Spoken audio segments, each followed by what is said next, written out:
Greetings and welcome to another episode of the Hammer and Umpire podcast. As always, I'm your host, Kevin Weber. As you might notice from the audio quality, I'm trying something a little bit different. I'm going to be here at the Doane two-man umpire camp here in the Grand Rapids, Michigan area, here Friday, Saturday, and Sunday. I'm going to try a little on-site episode podcast kind of thing going on, I guess. For these 3 days. So this is going to be day one, as you might have noticed from the title. And this is going to go with my observations, what's going on. And, you might hear some background noise because I'll probably be recording when things are happening. There's going to be ball games happening and umpires doing different things. We have a few classroom type segments that I'll try to pop into, and you might hear some of the information that's being passed along there. For example, this evening we've got a little segment for handling situations with Brent Rice and Nick Sweeney. Brent Rice is the head of the MHSAA officials here in the state of Michigan. All officials, all sports, but he's a former professional umpire and reached AAA. And Nick Sweeney is also a former professional umpire that lives here in the Grand Rapids area as well. So those guys will give you their take on different things as far as handling situations and different games, just common things here. So hopefully you'll like this. A little bit different format. I haven't put out something in a while, and I thought this might work.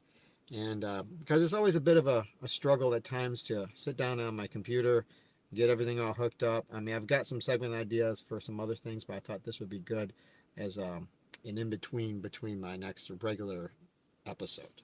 So sit back and listen to another episode of the Hammer and Umpire podcast.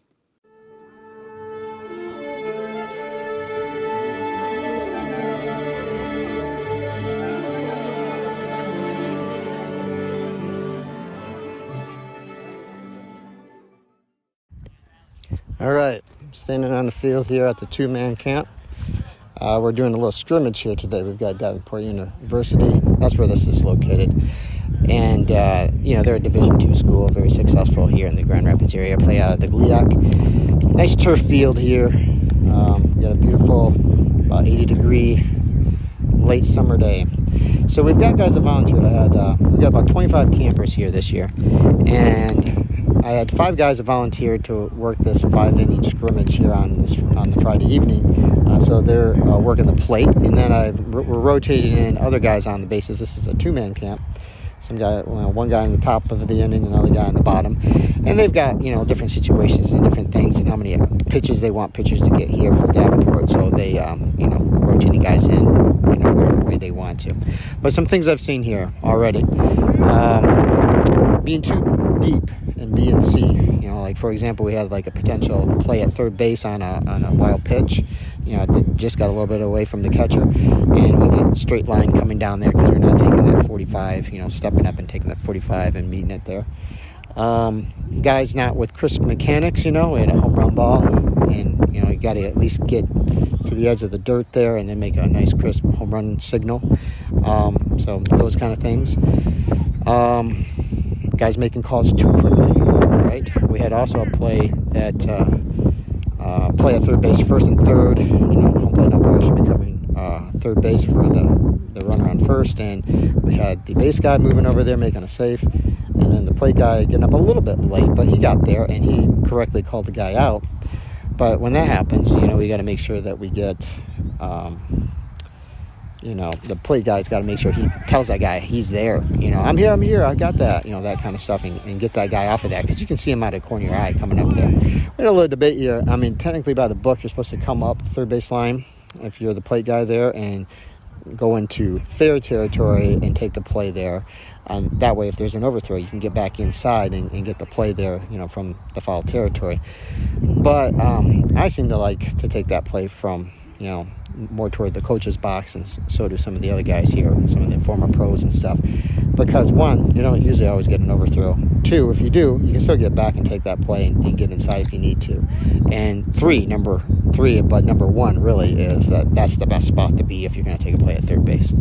So that's what we got so far here for this first little segment here for the Friday afternoon scrimmage.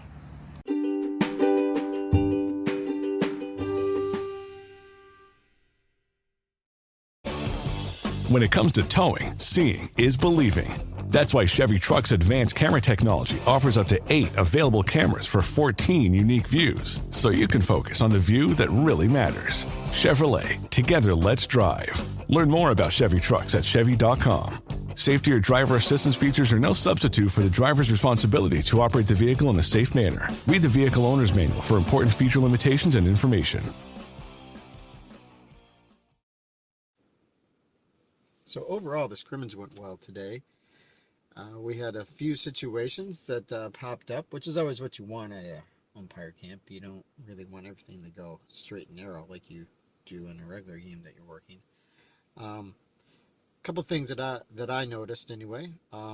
So we have like runners on base, ground ball, overthrow to first base. Runners are on, I believe, first and second. The runner on second goes to third. You know, he might be like come home, but the plate umpire is kind of hanging out at the plate and doesn't really get over there for his overthrow. You know, I guess it's these multitasking kind of things, or when you have multiple situations that you might be responsible for, like is frequently the case in two-man. Similar type of thing where you have two potential responsibilities. Runners on first and second double steal. And, you know, particularly the higher the level you go, like particularly when you get the college level ball and even, you know, particularly higher level college ball, they will throw behind. You know, they'll try to get that guy coming from first to second rather than the guy at third base. And that's what happened in this situation. So the umpire committed to third. He's looking down at third, and the throw was right behind him, and the guy was safe. But, you know, it was not a good look. But, you know, those are the things you look for. You got to follow the ball, and you could have a play at second, or you could have a play at third, and you got to be able to follow the ball. Same thing following the ball with that overthrow. You know, I mean, yeah, you've got that guy touching third and coming home and touching the plate, but you've got a rule, and the most important ruling you have there is if the ball is still in the playing field, right? So, you know, learning opportunities there. Guys with happy feet around the plate, you know, I guess we've talked about on my podcast before, if you're working the bases and you're unsure of where you're supposed to go, you can get to that working area behind the mound, right? And then just kind of go with where the ball is. That's a good rule of thumb. A good rule of thumb behind the plate when you don't know where to go is to get to the point of the plate and then let the ball and the situation dictate where you go from there. You don't want to just pick left or right because you might be picking wrong. But if you're pointing the plate, you can make that adjustment much easier. And here he needed to at least get, you know, third base line extended to see if the ball stayed in play. You can keep an eye on the situation with the runner on third base in case he comes home and he's got to play, or he's got to make sure he touches the plate or whatever it might be. So those are a couple of things there. Other things that kind of popped up, you know, guys making calls too quickly, not letting the play come to them.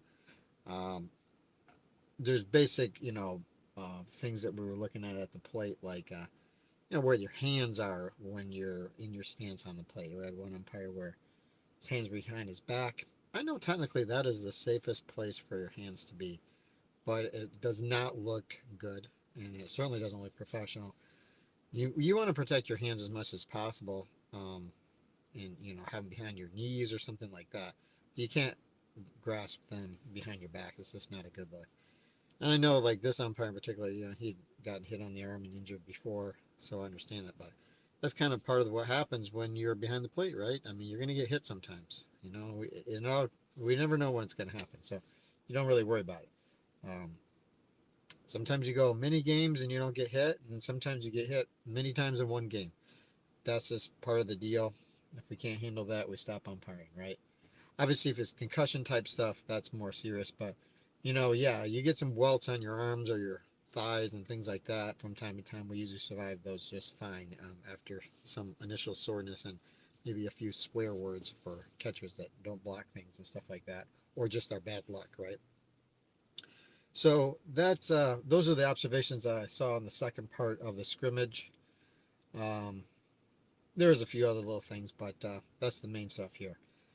Hopefully that is at least mildly interesting to you. And this evening we have a little session that we will have talking about situations and handling common situations in a baseball game. And if I can, I'm going to try to record that and see how it works out.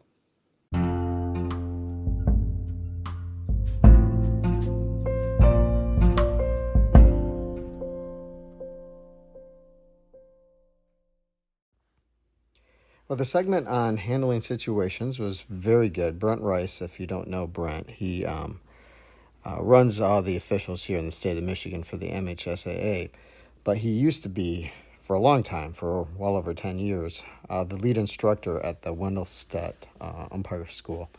So he knows his stuff, but he also knows a lot of things about, other sports as well. So he went through and talked about, the obvious times where, you have immediate ejections and things like that, like when somebody uses you statements in a derogatory manner, or they're threatening, or things like that. But also we talked about how to handle situations with, because a lot of times the situation is you don't have to eject. So we talked about those too.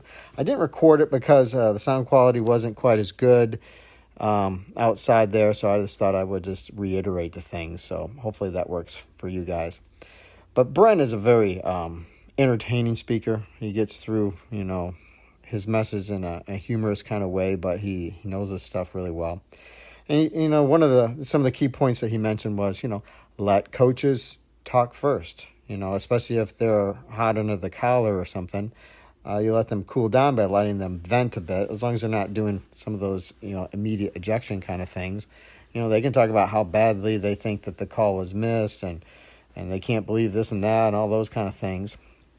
And at certain levels, even the college level, they can even throw in a couple swear words as long as they're not directed at you. High school can't get away with that stuff quite as much. But then you answer questions, you don't respond to statements. You explain your situation, what you had, if they give you that opportunity to do that, and they want to ask that. And then you try to de-escalate the situation and end it and get the game moving again.